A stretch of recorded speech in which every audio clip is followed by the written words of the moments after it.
All right, continuing on. In this lecture video, we look at estimation in the context of the Latin square design. Now we're first going to look at point estimation of individual treatment means.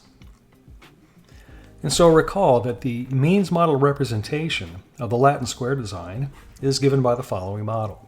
Y sub ij with k in either parentheses or square brackets as I've got here, equal to rho sub I plus gamma sub j plus mu sub k plus epsilon sub ij, I going from 1 to p and j going from 1 to p. P is the number of treatments, and because this is a Latin square design, the number of row blocking levels and the number of column blocking levels are the same as the number of treatments, so they're all equal to p. And then k, little k here, lowercase k, depends functionally, is determined by the particular values of I and j. In other words, the treatment depends on the cell in the Latin square that we're talking about. And rho sub I is the effect of the ith row on the response. It's a random effect. Gamma sub j is the random effect of the jth column on the response. Mu sub k is the population mean treatment response under treatment k. And then epsilon sub ij is the random error associated with the experimental unit at row I and column j. Now, an unbiased estimator of mu sub k, the mean treatment response under treatment k, is provided by the mean of the observations from the experimental units that have received treatment k. So mu hat sub k, the estimator of mu sub k, is equal to y bar sub k. Again, that's the sample mean of the observations from the experimental units that have received treatment k. And this is calculated as t sub k over p, where t sub k is the sum of the observations from the experimental units receiving treatment k, and p is the number of experimental units that have received treatment k. So it's just the sum of the observations divided by the number of observations that have been used in calculating that sum. Now, the variance of mu hat sub k is shown to be, or is equal to, it can be shown to be, it's equal to 1 over p times the sum sigma squared sub rho, which is the variance of the row blocking factor, plus sigma squared sub gamma, which is the variance of the column blocking factor, plus sigma squared, which is the variance of the random error term. The standard deviation of mu hat sub k is therefore the square root of that. All right, so we have that here. Now, what's important to note here, and this is the same kind of idea, it's similar to and the same idea as what we saw in the randomized block design, but the expression for the variance and standard deviation of the estimator of a treatment mean involves all three of these variance components: the row variance, the column variance, and the error variance. Now, the model variance components are unknown. Because of this, the actual variance and standard deviation of mu hat sub k is also going to be unknown, and therefore must be estimated. Now, the unknown variance components, sigma squared sub rho, sigma squared sub gamma, and sigma squared, can be estimated using quantities from the ANOVA table. In particular, method of moments estimators of these variance components are obtained from the mean squares for rows, the mean squares for columns, and the mean square for error in the ANOVA table. And these estimators are as follows.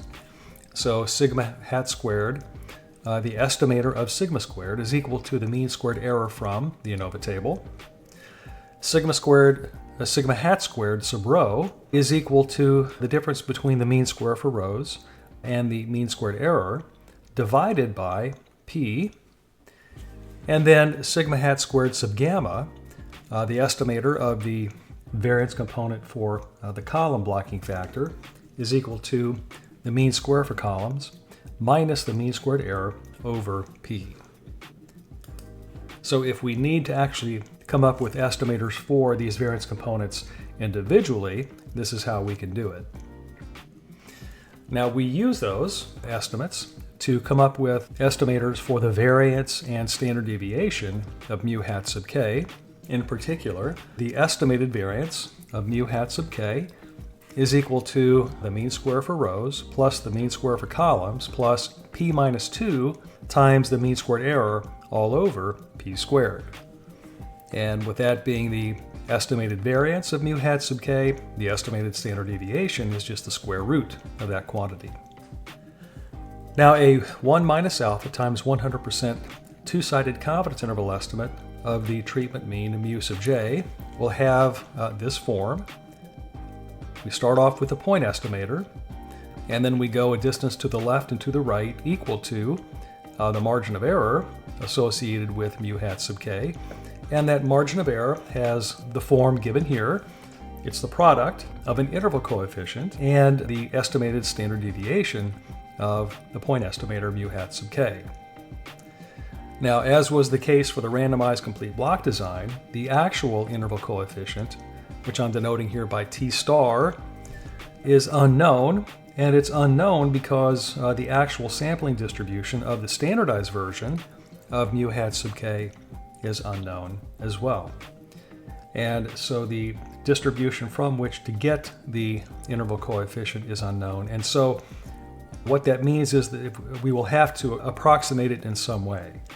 Either we will have to approximate the interval coefficient directly, or we will have to estimate the number of degrees of freedom associated with that interval coefficient, and then use the approximated degrees of freedom to look up a t-value from the t-table.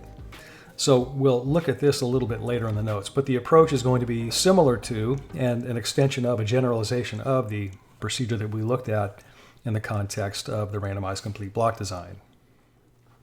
All right, now next, let's look at estimation of differences between two treatment means. So taking what we know about how to estimate individual treatment means, we can come up with an estimator for a difference between treatment means. And in particular, an unbiased estimator of a difference between treatment means, mu sub k minus mu sub k prime, let's say, is given by the difference between the point estimates of those treatment means. So mu hat sub k minus mu hat sub k prime. Now the variance of this estimator is equal to 2 times sigma squared over p, and its standard deviation is the square root of that, so the square root of 2 times sigma squared over p. Now note that these expressions, the variance and the standard deviation for this estimator of the difference between the two means, does not involve either the row variance, sigma squared sub rho, or the column variance, sigma squared sub gamma, but involves only the error variance, sigma squared. So this is another example of how the Latin square design, incorporating these two blocking constructs and the restriction on the randomization to accommodate those constructs, how this essentially filters out the variability due to those two random effects when we are making comparisons between two treatment means.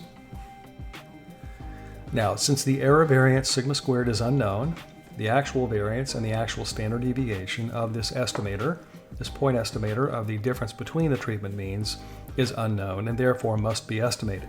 Estimators of the variance and standard deviation of the estimator of the difference between the treatment means are given by the following expressions. So the estimated variance of the estimate of the difference between the treatment means is 2 times the mean squared error from the ANOVA table divided by p, and the estimated standard deviation for our point estimator of the difference between the treatment means is just the square root of 2 times the mean squared error over p. So this is how we can estimate the variance and the standard deviation of this point estimator. Once we have that, then we can construct confidence intervals, whatever type we need. So for example, if what we need is a 1 minus alpha times 100% lower confidence limit only for mu sub k minus mu sub k prime, then that would be given by the point estimator minus the margin of error. So again, the margin of error has the form a t-value, or an interval coefficient value, times the estimated standard deviation of the point estimator. So it turns out that the interval coefficient in this particular situation is from the t-distribution with degrees of freedom equal to p minus 1 times p minus 2. So when we are estimating a difference between treatment means, then the distribution, the standardized distribution of the point estimator, has a t-distribution with p minus 1 times p minus 2 degrees of freedom. And so that is the reference distribution, or the distribution from which we get the interval coefficient. So in this case, we know the value of t. It's not a problem. We know exactly how to calculate it. We don't have to do any kind of approximation. So this is how we would come up with a lower confidence limit alone for the difference between the two treatment means. Now, if we needed an upper confidence limit alone, then instead of subtracting, which I see I have a typo here, let me fix that, but instead of subtracting, we would add the margin of error. So I've done that there, but I've got to fix that. Let me do that right now. Okay, so that's fixed. And again, the interval coefficient comes from the t-distribution with degrees of freedom equal to p minus 1 times p minus 2. All right, and then finally, if we want a two-sided confidence interval at a confidence level of 1 minus alpha times 100%, then again we start off with our point estimator, and then from that we subtract, and to it we add the margin of error. All right, and again, the degrees of freedom associated with the interval coefficient is equal to p minus 1 times p minus 2. So that is the formula that we would use to get a two-sided confidence interval estimate for the difference. All right, now let's generalize, and let's look at estimation of contrasts of two or more treatment means. And so let's look at the linear combination of treatment means given by the sum a sub k times mu sub k. So it's a linear combination of the mu sub k's, specifically where the sum of the coefficients, the a's, the a sub k's, they add up to 0, so that this linear combination represents a contrast between two or more of the treatment means. Now, an unbiased estimator of this contrast of treatment means is given by the same contrast, but of the point estimates of the treatment means. So the estimate of the contrast of the treatment means is given by the same contrast, but of the mu hat sub k's. So this is how we calculate the point estimate for this contrast of the mu sub k's. Next, we need the variance and the standard deviation for that point estimator. And it can be shown that the variance of the point estimator of the contrast is given by the following: 1 over p times the sum of the squared values of the coefficients times sigma squared. And the standard deviation of the point estimator is the square root of that. Now, again, it's important for us to see that these expressions for the variance and the standard deviation of a contrast of the treatment means, these expressions do not involve either the row variance, sigma squared sub rho, or the column variance, sigma squared sub gamma, but only the error variance, sigma squared. And so again, we're seeing this filtering effect, how by virtue of the design, the Latin square design, when we go to compare treatment means using a contrast, that the variability due to the row blocking factor and the variability due to the column blocking factor get filtered out. And all that's left, all of the variability that's left, is due to the variability of the error variance. And what that means is that estimates like this, comparisons involving contrasts, or in a special case of that would be the differences between the treatment means, these are estimated more precisely than linear combinations that do not involve contrasts. Now, again, the error variance sigma squared is unknown, so we need to estimate that, and we get that via the mean squared error from the ANOVA table. And so this is why we do the ANOVA first, partly so that we can obtain these estimates of the variance components. And so with that in mind, the estimated variance of the linear combination, the estimated variance of the estimate of the contrast is 1 over p times the sum of the squared coefficients times the mean squared error, and the estimated standard deviation of the point estimator would then be the square root of that. And so to construct confidence intervals, confidence limits, all right, we do the usual thing. We start off with a point estimator of the contrast that we're wanting to estimate. From that, we subtract off the estimated margin of error, all right, which is the product of the interval coefficient times the estimated standard deviation of the point estimator. All right, and so that's the formula. And again, note that the degrees of freedom associated with this interval coefficient is again going to be p minus 1 times p minus 2.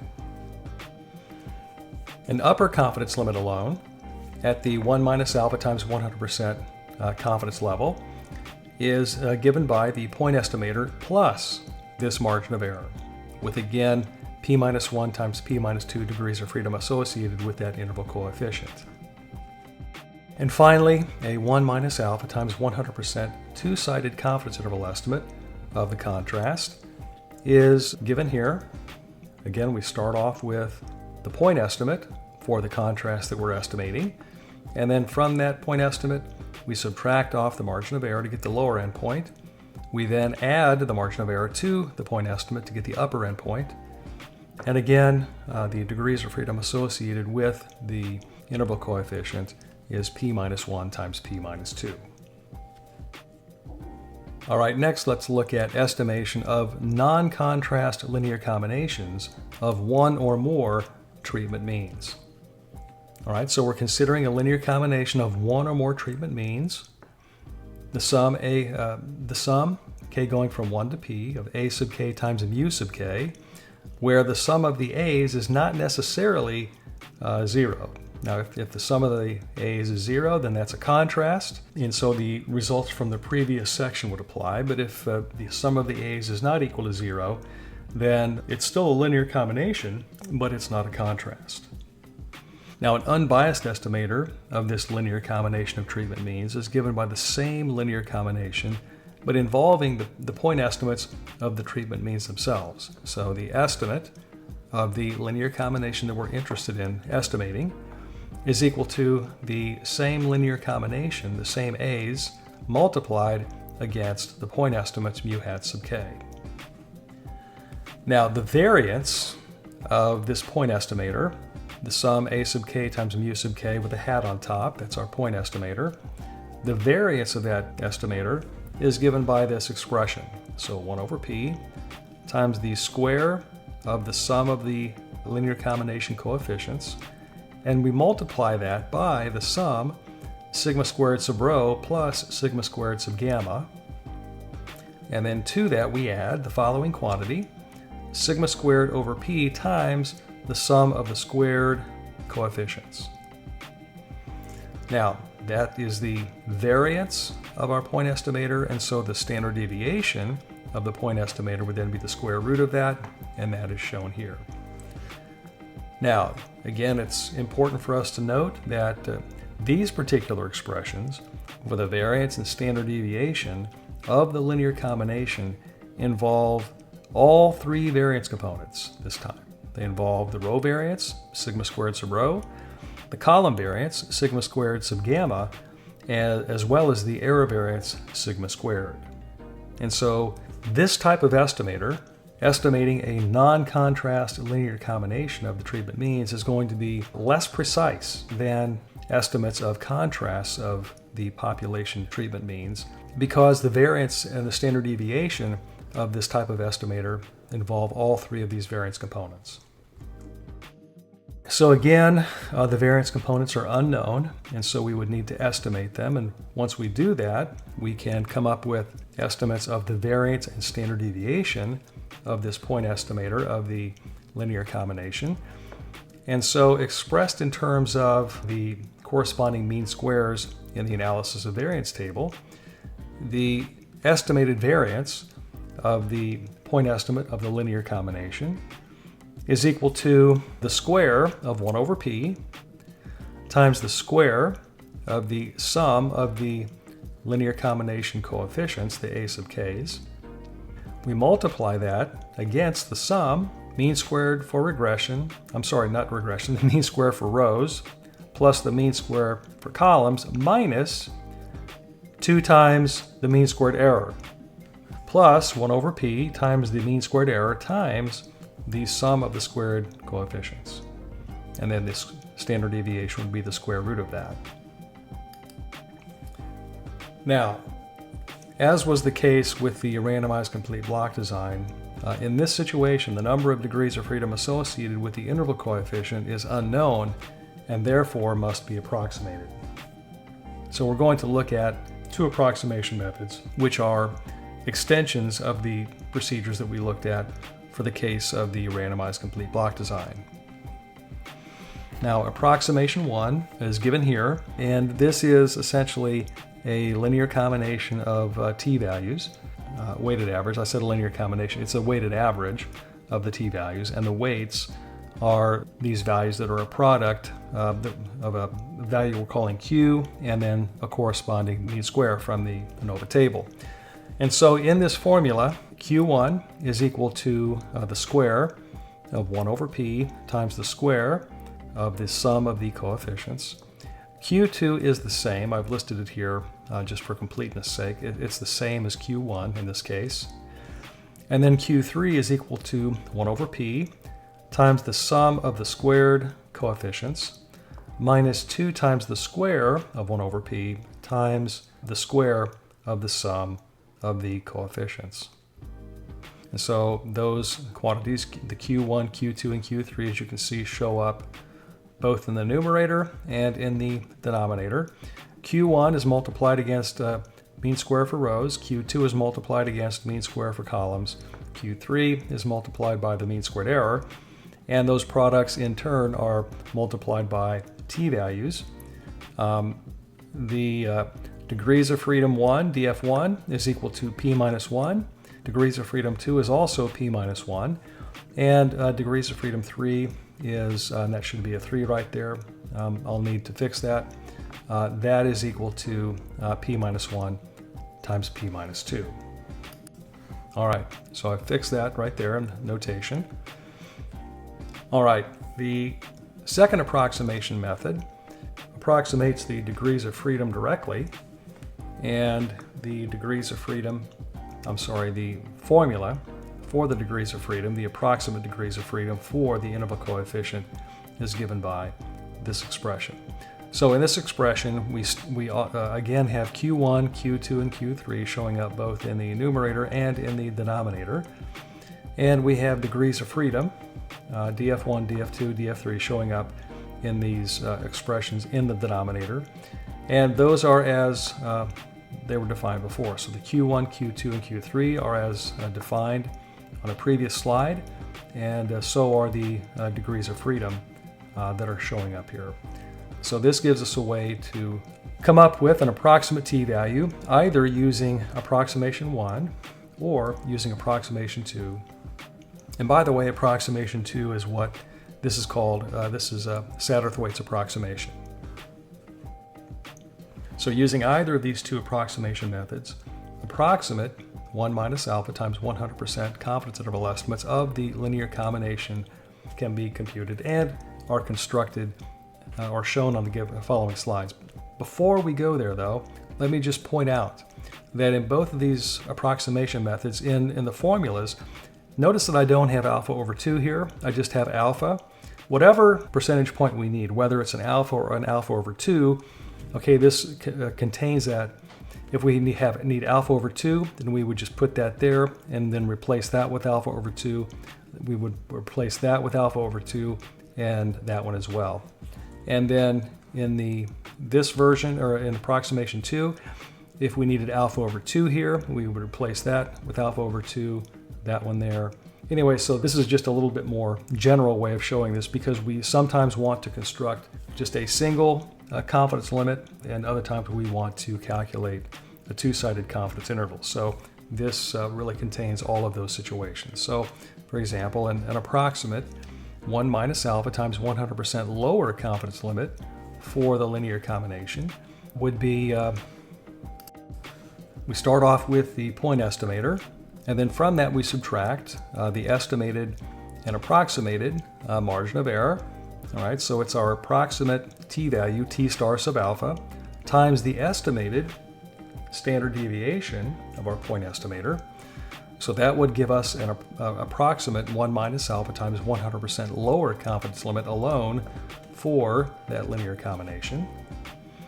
If what we want is an upper confidence limit alone, then we would add that estimated and approximated margin of error. And then if what we need is a two-sided confidence interval, start off with our point estimator, and then we go a distance to the left and to the right equal to the margin of error, which is an approximate margin of error because the interval coefficient is approximated. And that's how we get our interval coefficients. That's how we get our endpoints.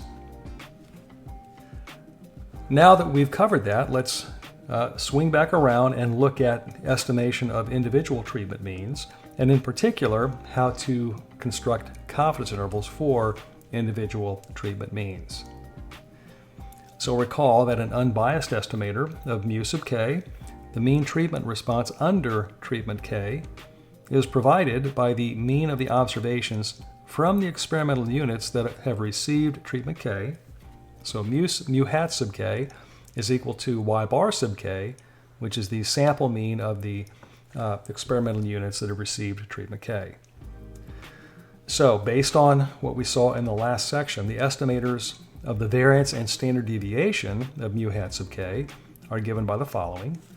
The estimated variance of mu hat sub k is equal to the square of 1 over p times the sum mean square for rows plus the mean square for columns plus p minus 2 times the mean squared error. And the estimated standard deviation of mu hat sub k would be the square root of that. Now, as stated previously, a 1 minus alpha times 100% two-sided confidence interval estimate of the treatment mean mu sub, this says mu sub j, mu sub k is the notation we're using in this chapter, will be of the following form. So the interval is given by mu hat sub k minus plus the margin of error, which is the product of the approximate interval coefficient t star sub alpha over 2 times the estimated standard deviation of mu hat sub k. The two methods for approximating the interval coefficient for this particular situation are given on the following slides. And so in this case, approximation 1 has the same general form as it did in the previous section, but in this case, Q1 is equal to the square of 1 over p, as is Q2, and then Q3 is equal to p minus 2 over p squared. Again, degree of freedom 1, degrees of freedom 2 are both equal to p minus 1, and degrees of freedom 3 are p minus 1 times p minus 2. Now, Satterthwaite's approximation, approximation method 2, again approximates the degrees of freedom directly, so we have the same general formula, with Q1, Q2, and Q3 having somewhat simpler expressions that were given on the previous slide here. All right, so using either of these two approximation methods, approximate 1 minus alpha times 100% confidence interval estimates of the linear combination, actually of the treatment mean, mu sub k, are given on the following slides. So an approximate 1 minus alpha times 100% lower confidence limit alone for the treatment mean mu sub k. So mu hat sub k minus the margin of error, which is the product of the alpha level approximate interval coefficient, t star sub alpha, times the estimated standard deviation of mu hat sub k. That's the lower confidence limit for mu sub k, a lower confidence limit alone. If what we need is an upper confidence limit alone, then we would add that margin of error instead of subtract it, add it to the point estimate. And then finally, an approximate 1 minus alpha times 100% two-sided confidence interval estimate of the treatment mean mu sub k is given by mu hat sub k minus plus the product of the approximate alpha over 2 percentage point of the t-distribution, or of the approximate t-distribution, times the estimated standard deviation of mu hat sub k. So that wraps up what we were going to talk about in terms of estimation in the context of a Latin square design. We looked at point estimation of an individual treatment mean. We used that to then move into estimating a difference between two treatment means. We then generalized that to looking at contrasts involving treatment means. We then looked at a generalization of that where we're looking at non-contrast linear combinations of treatment means. And then finally, we used the results that we got there to swing back around and look at how to construct confidence intervals for individual treatment means. So we've really covered everything that one could possibly do in terms of estimating functions, at least linear functions, of the treatment means in the context of a Latin square design.